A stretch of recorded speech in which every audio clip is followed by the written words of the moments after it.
If you wanted to go with like a simple portfolio, that was your way.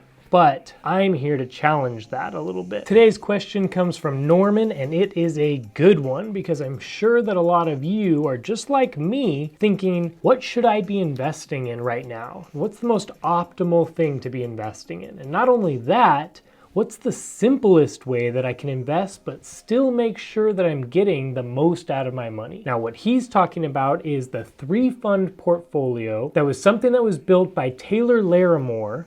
And basically what this is it's a portion of your portfolio going into stocks or an index fund that's primarily United States stock. Then another portion is going into bonds, maybe an index fund for bonds specifically. And then the last fund is something that's international. And for a long time, that was the thing. That's what everybody was kind of talking about. If you wanted to go with like a simple portfolio, that was your way. But I'm here to challenge that a little bit. And for those of you that are new to this segment, my name is Professor G. I'm a real life professor. I specialize in personal finance and also entrepreneurship. And this segment is called Office Hours. And what I try to do is answer at least one, if not two questions from the week. So if you have any questions while going through this, it doesn't have to be on this subject at all. Just go ahead and throw it down in the comment section below. I'll pick one of them and I'll do it for the next Office Hours next week. Let's go ahead and take a look at these funds versus some of the other ones that I think that maybe we should be adding in their place. Well, first of all, this isn't going to be in-depth research, but this is the first place that I would go in, so maybe watching what I do might help you in your research. The first one is the Vanguard Total Bond Market Index Fund ETF. So it's the entire bond market. Over this past year, where are we at?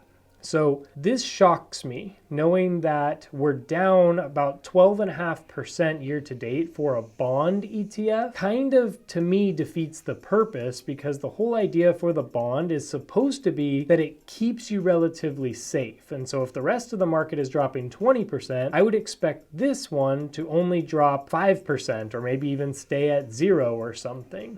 So the fact that this is down so much is something that I don't really love. The other thing that I would look at is maybe over the last 5 years. So let's say that you would have invested 5 years ago. If you would have put any amount of money in this 5 years ago, your entire amount would be down about 10%. So if you put $1,000 in 5 years ago, you'd be down to $900 in this account. That doesn't make me very excited either. So that's the bond market index ETF.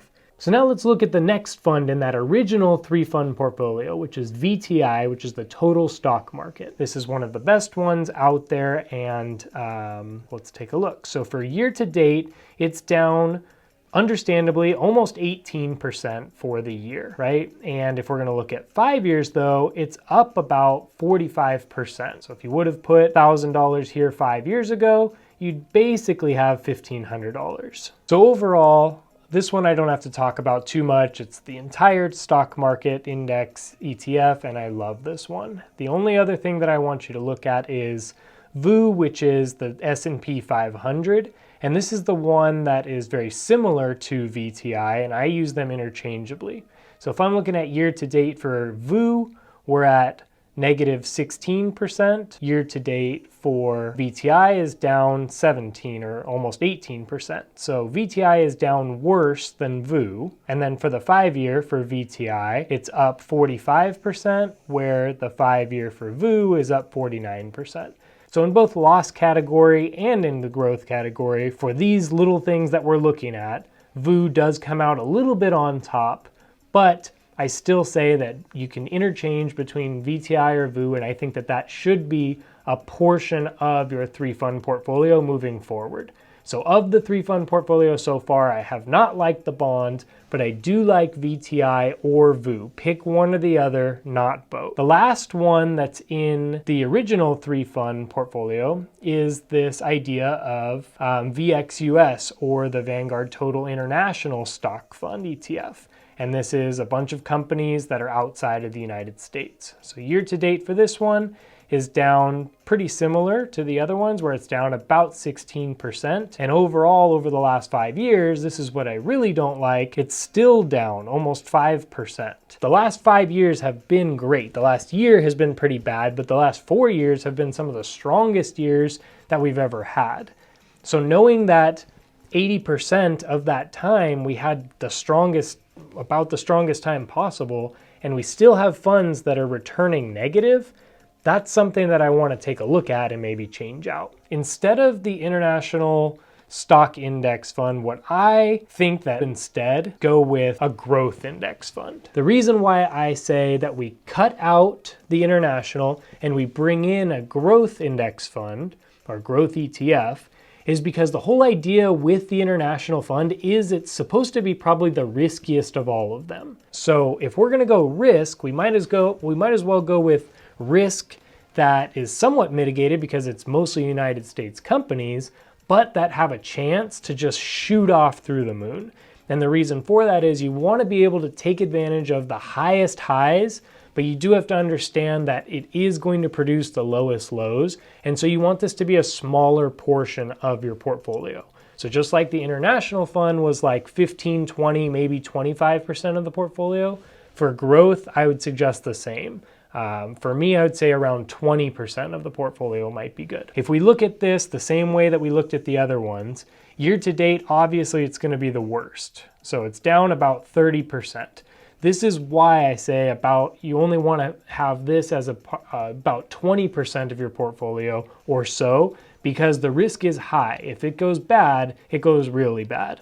But if we can remember, for 5 years, the best that we had seen so far was 49%. Looking at this one, you can see that that's over 60%. That's huge. And that's taking into account this last year that's been absolutely terrible. If you're looking at, should I go with VXUS or something international and over 5 years is down 4.5%, a negative 4.5%, or should I go with something that's up 61% in total? I'll let you make that choice. So a big portion of the portfolio should be your foundational ETF, which is the total stock market ETF, which is VTI, or the S&P 500 VU. Pick whichever one you like.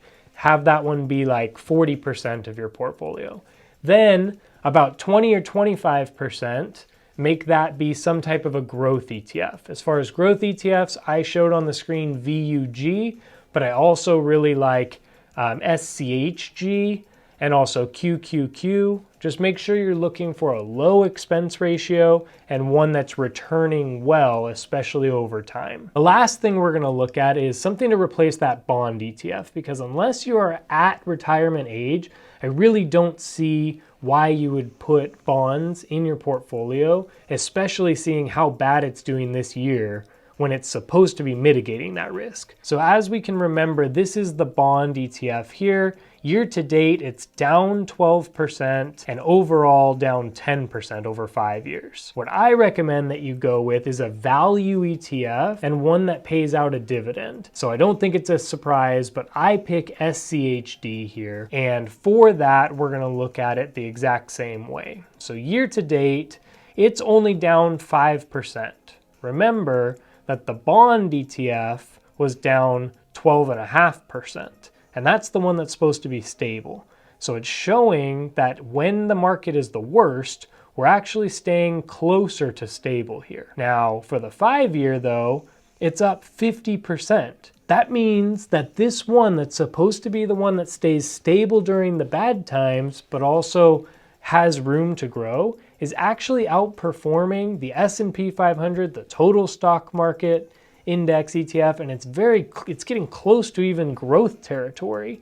And that's with your safe pick here. So for all these reasons, SCHD, or a very, very good ETF that has solid dividends and picks really solid value companies, that's my choice for the other section of your portfolio. So I'd say 40-ish% in VU or VTI, 20-ish% in VUG or SCHG or QQQ, and then another 40% in either SCHD or VYM or any ETF that has high dividend, US dividend, that is picking value companies and has a similar return. Just do the exact same calculations that I looked at. Now, disclaimer here is that's not the only thing you should be looking at in order for you to pick an ETF, but I wanted to show you something quickly to just show you overall returns, especially with time, just so that you can see a big picture here. And I go deeper into these three categories and I give you more ETF actual examples in this video here. So watch this so that you can go even deeper on why I say that that should be your 3-fund portfolio.